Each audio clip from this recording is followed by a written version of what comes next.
ସିଂହ ରାଶି ବ୍ୟକ୍ତି ଅର୍ଡ଼ର ବା ହୁକୁମ ମାନିବା ଅପେକ୍ଷା ଅର୍ଡ଼ର ବା ହୁକୁମ ଦେବାକୁ ଭଲ ପାଇଥାନ୍ତି।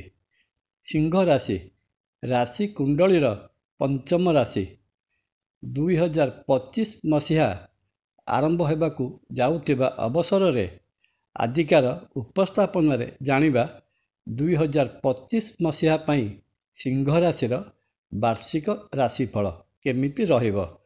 ସ୍ୱାସ୍ଥ୍ୟ, ଶିକ୍ଷା, ଚାକିରି, ପ୍ରେମ, ବିବାହ, ଘର ଓ ପରିବାର ପ୍ରଭୃତି ବିଷୟରେ ସିଂହ ରାଶିର ବ୍ୟକ୍ତିବିଶେଷ କ'ଣ ସବୁ ଫଳ ପାଇବାକୁ ଯାଉଛନ୍ତି। ଜୟ ଜଗନ୍ନାଥ। ନମସ୍କାର। ତପନ ଆଷ୍ଟ୍ରୋଲୋଜିକୁ ଆପଣଙ୍କୁ ସ୍ୱାଗତ।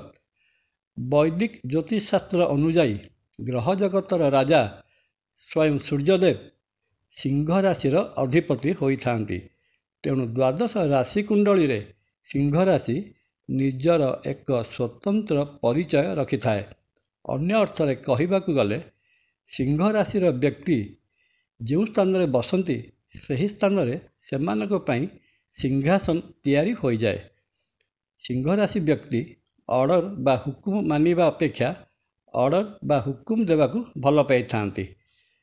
2025 ମସିହାର ଜ୍ୟୋତିଷୀୟ ମହତ୍ତ୍ୱ ହେଲା, ଏହି 2025 ମସିହାରେ 9ଟି ଯାକ ଗ୍ରହ ରାଶି ପରିବର୍ତ୍ତନ କରିବାକୁ ଯାଉଛନ୍ତି।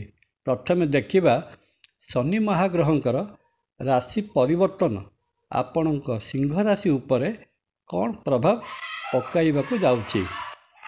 ବର୍ଷ ଆରମ୍ଭରୁ ଶନି ଆପଣଙ୍କ ରାଶିର ସପ୍ତମ ଭାବ କୁମ୍ଭ ରାଶିରେ ବିଦ୍ୟମାନ ରହିଥିବେ। ମାର୍ଚ୍ଚ 29 ତାରିଖ ଦିନ ଶନି ଗୋଚରରେ ମୀନ ରାଶିକୁ ଗମନ କରିବେ। ମୀନ ରାଶି ଆପଣଙ୍କ ସିଂହ ରାଶି ପାଇଁ ଅଷ୍ଟମ ଭାବ ହୋଇଥିବାରୁ ଏହି ଦିନଠାରୁ ଆପଣଙ୍କ ସିଂହ ରାଶିରେ ଶନି କଣ୍ଟକ ବା ଶନି ଢାଇଆ ଆରମ୍ଭ ହୋଇ 2.5 ବର୍ଷ ପର୍ଯ୍ୟନ୍ତ ଚାଲୁ ରହିବ। ଶନିଙ୍କର ଗୋଟିଏ ରାଶିରେ ଅବସ୍ଥାନ ପ୍ରାୟ 2.5 ବର୍ଷ ହୋଇଥିବାରୁ ମୀନ ରାଶି ଜନିତ ଶନି ଢାଇଆ ଆପଣ 2.5 ବର୍ଷ ପର୍ଯ୍ୟନ୍ତ ଭୋଗ କରିବେ।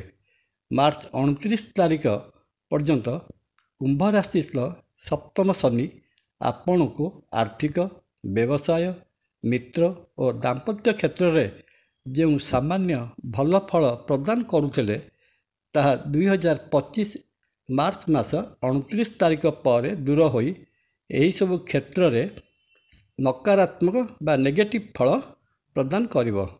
ମାର୍ଚ୍ଚ ମାସ 29 ତାରିଖରେ ଶନି ଗୋଚରରେ ମୀନ ରାଶିରେ ପ୍ରବେଶ କଲେ ମୀନ ରାଶିରେ ଆଗରୁ ଅବସ୍ଥାନ କରିଥିବା ରାହୁ ମହାଗ୍ରହଙ୍କ ସହିତ ମିଳିତ ହେବେ ବା ମୀନ ରାଶିରେ ଉଭୟ ଶନି ଓ ରାହୁ ଏକତ୍ର ଅବସ୍ଥାନ କରିବେ। ଜ୍ୟୋତିଷ ଶାସ୍ତ୍ରରେ ଶନି ଓ ରାହୁଙ୍କୁ ବଡ଼ ଭୟଙ୍କର ଓ କ୍ରୂର ଗ୍ରହ ରୂପେ ବର୍ଣ୍ଣନା କରାଯାଇଛି। କେତେକ ଜ୍ୟୋତିଷୀୟ ଗ୍ରନ୍ଥର ମତାନୁଯାୟୀ ଶନି ଓ ରାହୁଙ୍କୁ କାଳ ଓ ଯମ ରୂପେ ମଧ୍ୟ ଚିତ୍ରଣ କରାଯାଇଛି। ତେଣୁ ମୀନ ରାଶିରେ ଶନି ରାହୁ ଯୁକ୍ତ ହୋଇ ମାର୍ଚ୍ଚ ମାସ 29 ତାରିଖ ଠାରୁ ମେ ମାସ 18 ତାରିଖ ପର୍ଯ୍ୟନ୍ତ ଚାଲୁଥିବା ସମୟ ଆପଣଙ୍କ ପାଇଁ ବଡ଼ କଷ୍ଟକର ସମୟ ସାବ୍ୟସ୍ତ ହେବ।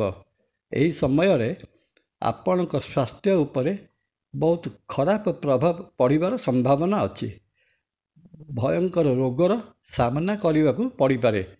ଶାରୀରିକ ତଥା ମାନସିକ କଷ୍ଟ ଭୋଗ କରିବେ। ଚାକିରି ଓ ବ୍ୟବସାୟରେ ସତର୍କତା ଅବଲମ୍ବନ କରିବା ଉଚିତ ହେବ। ଭିଜିଲାନ୍ସ ହେଉ ବା GST ହେଉ ସର୍ବଦା ଭୟ ଲାଗି ରହିଥିବ। କର୍ମକ୍ଷେତ୍ରରେ ଉପରିସ୍ଥ ଅଧିକାରୀ ବା ସହକର୍ମୀମାନଙ୍କ ସହିତ ମନମାଳିନ୍ୟ ଲାଗି ରହିବ। ପାରିବାରିକ ଜୀବନ ଉପରେ ପ୍ରତିକୂଳ ପ୍ରଭାବ ପଡ଼ିବାର ସମ୍ଭାବନା। ତେଣୁ ପାରିବାରିକ ଶାନ୍ତି ଶୃଙ୍ଖଳା ବଜାୟ ରଖିବାକୁ ଚେଷ୍ଟା କରିବେ। ଏହାଛଡ଼ା ଆକସ୍ମିକ ଦୁର୍ଘଟଣାର ସମ୍ଭାବନା ମଧ୍ୟ ରହିଛି। 18 ତାରିଖ ପରେ 2025 ମେ 18 ତାରିଖ ପରେ ରାହୁ ମହାଗ୍ରହ ଓଲଟା ଗତିରେ ଗୋଚରରେ ମୀନ ରାଶିରୁ କୁମ୍ଭ ରାଶିରେ ପ୍ରବେଶ କଲେ ଏହିସବୁ ଭୟଙ୍କର ଘଟଣାରୁ ଉପଶମ ମିଳିବ।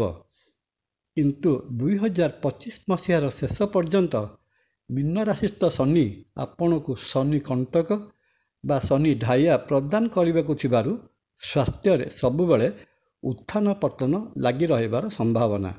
ତେଣୁ ଏହି ସମୟରେ ନିୟମିତ ଶିବ ଦର୍ଶନ, ଶିବାଭିଷେକ ଓ ଦୁର୍ଗା ସପ୍ତଶତୀ ପାଠ କଲେ ଏହିସବୁ ସମସ୍ୟାରୁ ରକ୍ଷା ପାଇଯିବେ।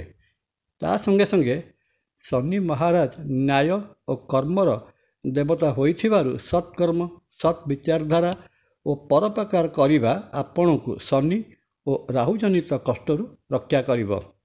ଗ୍ରହ ଜଗତର ଅନ୍ୟତମ ଶୁଭଗ୍ରହ ବୃହସ୍ପତି ମହାଗ୍ରହ 2025 ବର୍ଷର ପ୍ରାରମ୍ଭରେ ଆପଣଙ୍କ ରାଶିର ଦଶମ ସ୍ଥାନ ବୃଷ ରାଶିରେ ବକ୍ରି ଅବସ୍ଥାରେ ରହିଛନ୍ତି।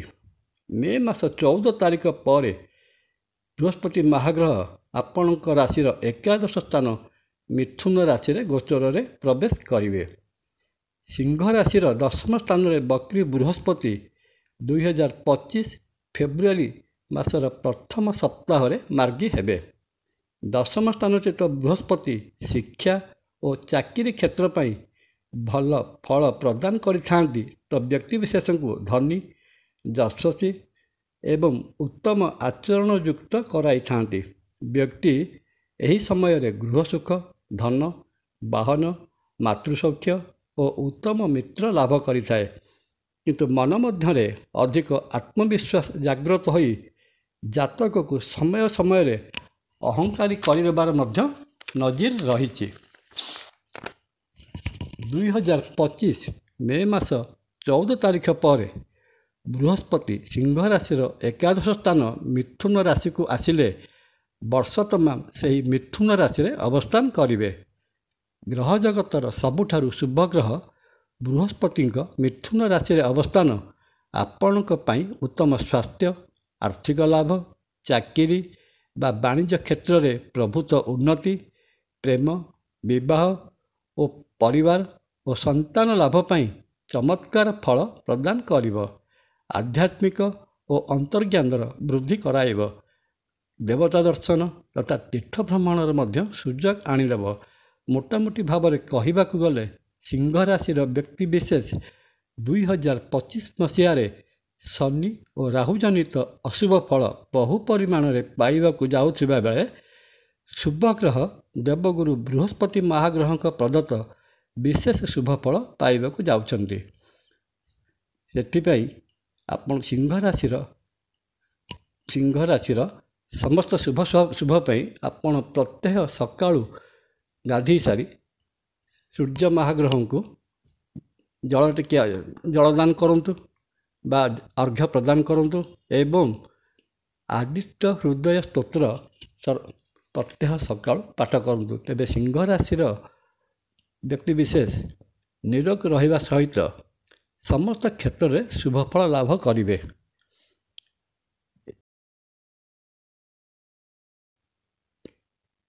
ଏହା ଛଡ଼ା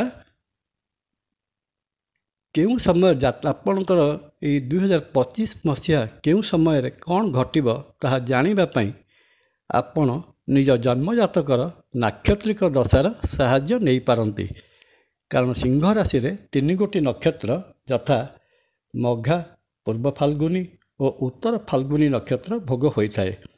ଏହି ନକ୍ଷତ୍ର ଅନୁଯାୟୀ ସିଂହ ରାଶି ଜାତ ବ୍ୟକ୍ତି କେତୁ, ଶୁକ୍ର ଓ ରବି ମହାଗ୍ରହଙ୍କ ମହାଦଶାରେ ଜନ୍ମ ହୋଇଥାନ୍ତି। ସେଥିପାଇଁ ସିଂହ ରାଶି ଜାତକର ଲଗ୍ନ କ'ଣ, କେଉଁ ଗ୍ରହର ମହାଦଶା, ଅନ୍ତର୍ଦଶା ଓ ପ୍ରତି ଅନ୍ତର୍ଦଶା ବର୍ତ୍ତମାନ ସମୟରେ ଚାଲୁଅଛି, ଉକ୍ତ ଗ୍ରହଗୁଡ଼ିକ ଜାତକର କେଉଁ ଭାବରେ ଅବସ୍ଥାନ କରିଛନ୍ତି, କାହା ସହିତ ଅଛନ୍ତି ଏବଂ କେଉଁ ଗ୍ରହର ଦୃଷ୍ଟିରେ ଅଛନ୍ତି ପ୍ରଭୃତି ବିଷୟ ବିଚାରକୁ ନେଇ ଜାତକ ବିଚାର କଲେ ଜଣେ ଭଲ ଜ୍ୟୋତିଷ ବା ଆଷ୍ଟ୍ରୋଲୋଜର ସଠିକ୍ ଫଳ ପ୍ରଦାନ କରିପାରେ। ଜୟ ଜଗନ୍ନାଥ। ଭିଡ଼ିଓ ଭଲ ଲାଗିଲେ ଲାଇକ୍, କମେଣ୍ଟ, ସବସ୍କ୍ରାଇବ୍ ଓ ସେୟାର କରିବାକୁ ଅନୁରୋଧ। ନମସ୍କାର। ତପନ।